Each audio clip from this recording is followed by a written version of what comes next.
नमस्कार दोस्तों, winners education point में आपका बहुत बहुत स्वागत है। दोस्तों, आज के इस वीडियो में हम सोशल के 3 मार्कर्स पर चर्चा करेंगे। इसके पहले हमने सोशल के 6 मार्कर्स पढ़े हैं, तो आज हम सोशल के 3 मार्कर्स पढ़ेंगे जो कि सीधे टॉपर्स की कॉपी से हैं। चलिए हम देखते हैं हमारा आज का पहला 3 मार्कर स्कूल स्वास्थ्य कार्यक्रम। स्कूल स्वास्थ्य कार्यक्रम के अंतर्गत आपको कितना लिखना है। मानव संसाधन विकास मंत्रालय द्वारा यह जो है योजना प्रारंभ हुई स्कूल स्वास्थ्य कार्यक्रम। इसके तहत क्या होगा? इसके तहत स्कूली बच्चों को गुणवत्ता युक्त मध्याह्न भोजन की उपलब्धता सुनिश्चित कराना, यह स्कूल स्वास्थ्य कार्यक्रम का इन्होंने उद्देश्य बताया है।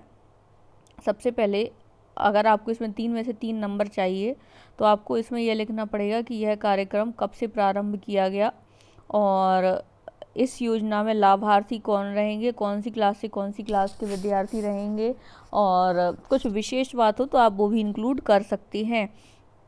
नेक्स्ट, अंतर्राष्ट्रीय शांति दिवस कब है? तो इन्होंने सिर्फ लिख दिया, यहाँ उद्देश्य लिख दिया और यूएनओ द्वारा मनाया जाता है, जबकि यह नहीं है।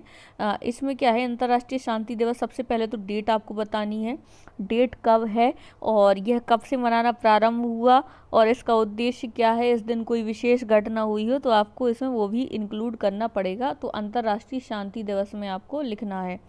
नेक्स्ट है विश्व खाद्य कार्यक्रम। विश्व खाद्य कार्यक्रम से आप क्या समझते? विश्व खाद्य कार्यक्रम क्या है? सबसे पहले दोस्तों, यह खाद्य एवं कृषि संगठन द्वारा प्रारंभ किया गया।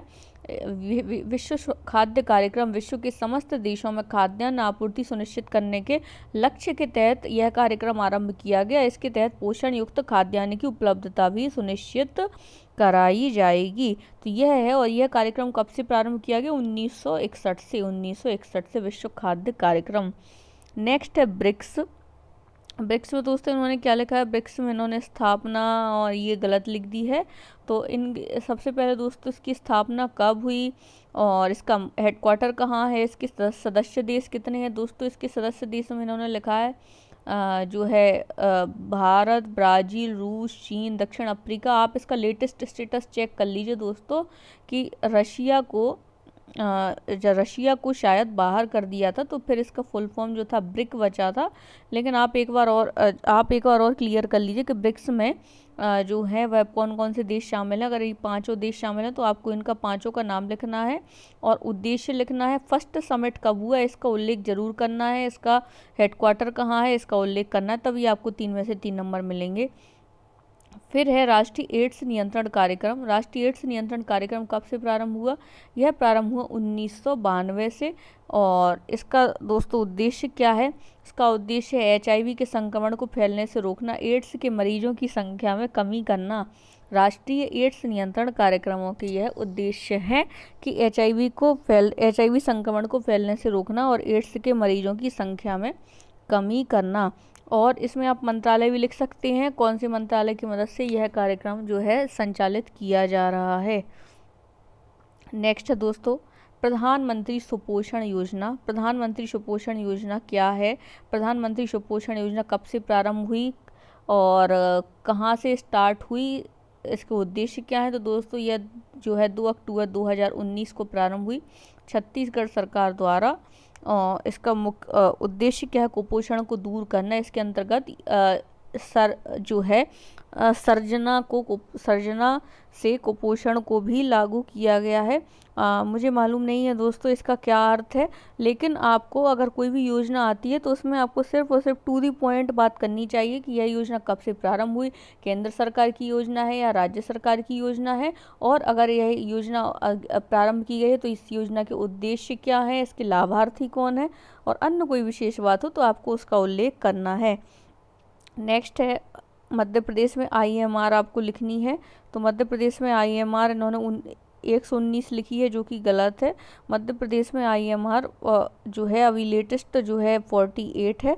और आप एक बार और चेक कर लीजिएगा क्योंकि इस तरीके के क्वेश्चन सोशल के पेपर में अक्सर आती हैं, जैसे कि शिशु मृत्यु दर कितनी है, मातृ मृत्यु दर कितनी है, और इस टाइप की एक जनसंख्या से रिलेटेड 3 नंबर में एक प्रश्न निश्चित तौर पर आता है।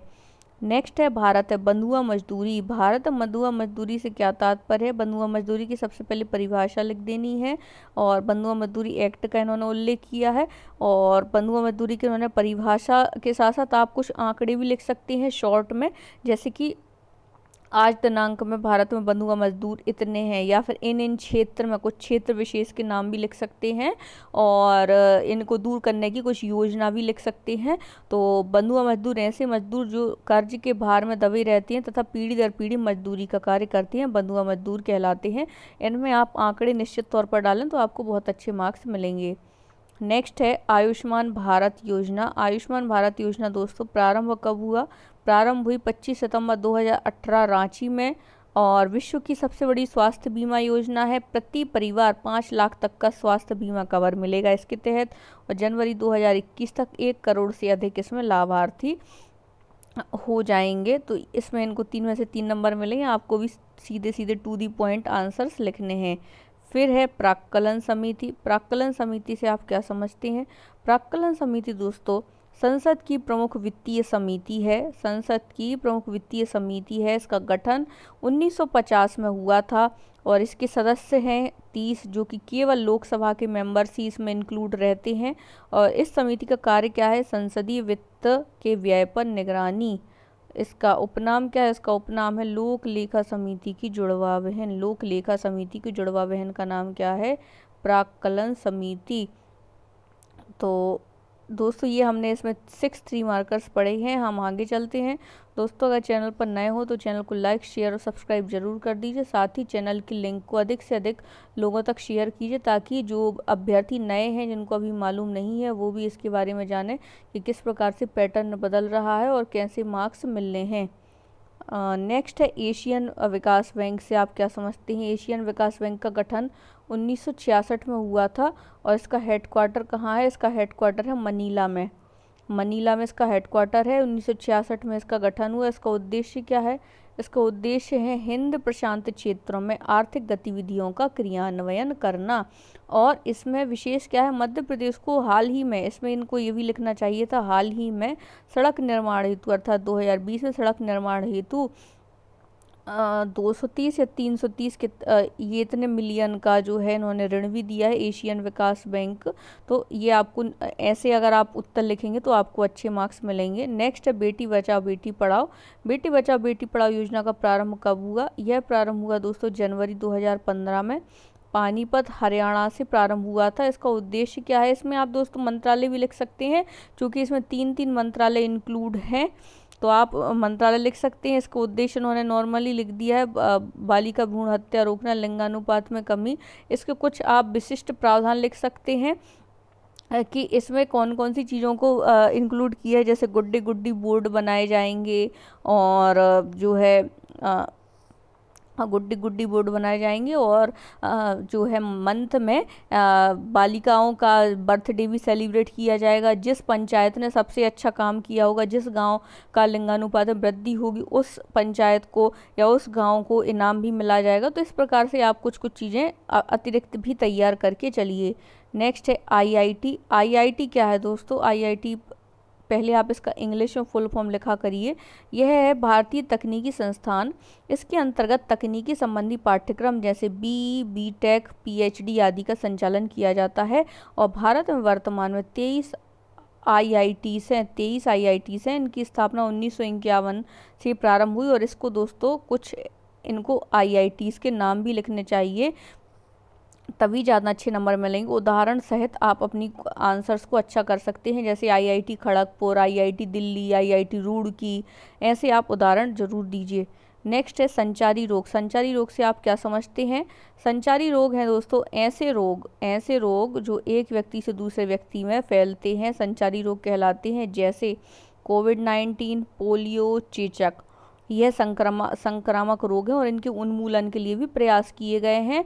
और इनके जो इन्होंने लिखा है माध्यम अर्थात वाहक कैसे फैलते हैं, तो यह दोस्तों जीवाणु, विषाणु, वायरस के द्वारा फैलते हैं। तो ऐसे रोग संचारी रोग कहलाते हैं और इनके आप कुछ इलाज भी लिख सकते हैं, कुछ वैक्सीन्स भी लिख सकते हैं। फिर है दोस्तों आत्मनिर्भर भारत। आत्मनिर्भर भारत का प्रारंभ कब हुआ? आत्मनिर्भर भारत अभियान का प्रारंभ 12 मई 2020 को हुआ। इसका उद्देश्य क्या था? इसका उद्देश्य था दोस्तों भारतीय अर्थव्यवस्था को निर्यातोन्मुखी व रोजगार परक बनाना। इसका बजट 20 लाख करोड़ रुपए है।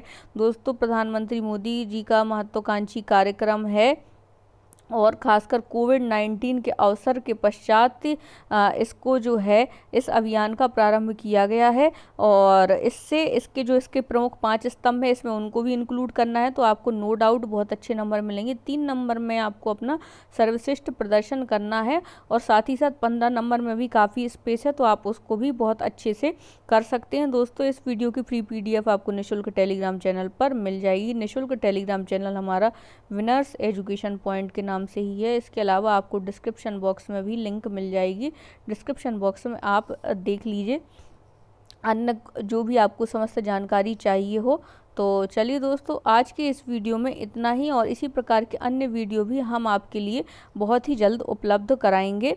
और अगर आपको ये वीडियो अच्छे लगते हों तो इस वीडियो का टारगेट है 500 लाइक और 5000 व्यूअर्स। तो अगर आप इसको अधिक से अधिक लोगों तक पहुंचाएंगे तो हम आपके लिए ऐसे ही वीडियो निश्चित तौर पर उपलब्ध कराएंगे। Thank you for watching friends.